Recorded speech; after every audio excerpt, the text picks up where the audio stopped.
Assalamualaikum warahmatullahi wabarakatuh. Selamat malam dan salam sejahtera bagi kita semua.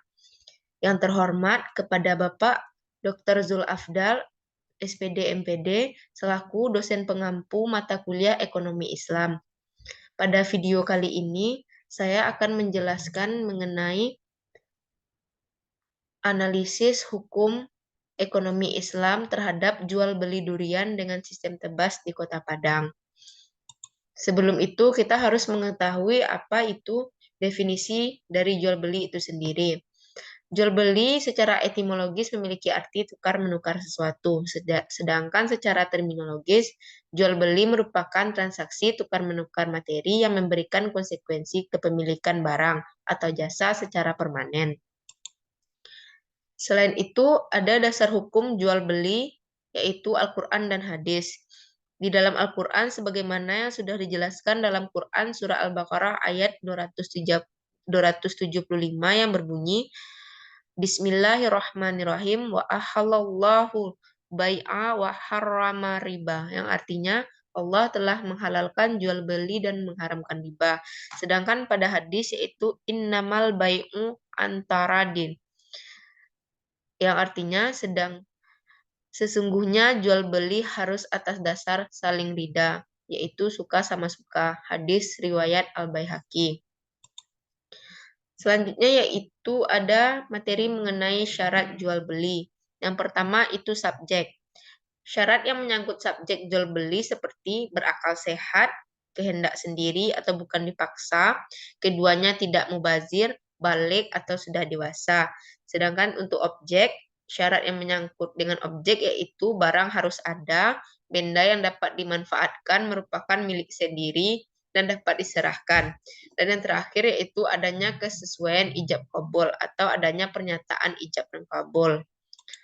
Selanjutnya yaitu mengenai rukun jual beli. Dalam jual beli tentu saja harus adanya penjual atau bai, kemudian pembeli atau mushtari, kemudian barang atau benda atau yang biasa disebut ma'un alaih, dan yang terakhir yaitu ijab kabul atau syigat.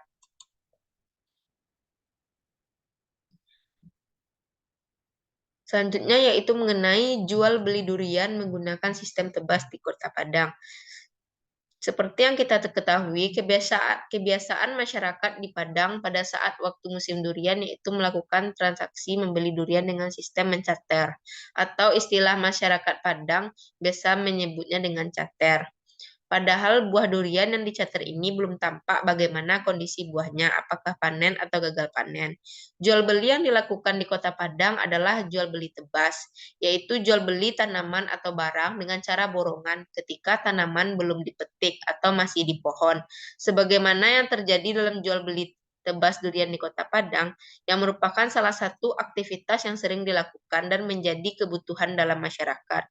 Pelaksanaan praktik jual beli tebas buah durian di Kota Padang menggunakan sistem tahunan atau kontrak, yaitu dengan cara membeli atau menjual buah di mana masih dalam bentuk pohon dan belum berbuah, bahkan belum berbunga. Tetapi dengan melihat panen tahun kemarin serta pembayaran sepenuhnya di awal sehingga tidak mengenal sistem panjar. Selanjutnya kaitan kasus tersebut dengan materi ekonomi Islam, yaitu terdapat pada materi basis kebijakan ekonomi Islam. Ada beberapa basis kebijakan ekonomi Islam, salah satunya yang terkait yaitu pelarangan gharar. Ajaran Islam melarang aktivitas ekonomi yang mengandung gharar. Dari segi bahasa, gharar berarti resiko atau juga ketidakpastian. Menurut Ibnu Taimiyah, gharar adalah sesuatu dengan karakter tidak diketahui, sehingga menjual hal ini adalah seperti perjudian. Dengan kata lain, gharar terjadi karena seseorang sama sekali tidak dapat mengetahui kemungkinan kejadian, sehingga bersifat spekulatif atau game of chance. Dapat disimpulkan juga bahwa gharar adalah transaksi dengan hasil atau outcome tidak dapat diketahui atau diprediksi. Ketidakpastian ini terjadi karena adanya kekurangan informasi oleh para pihak.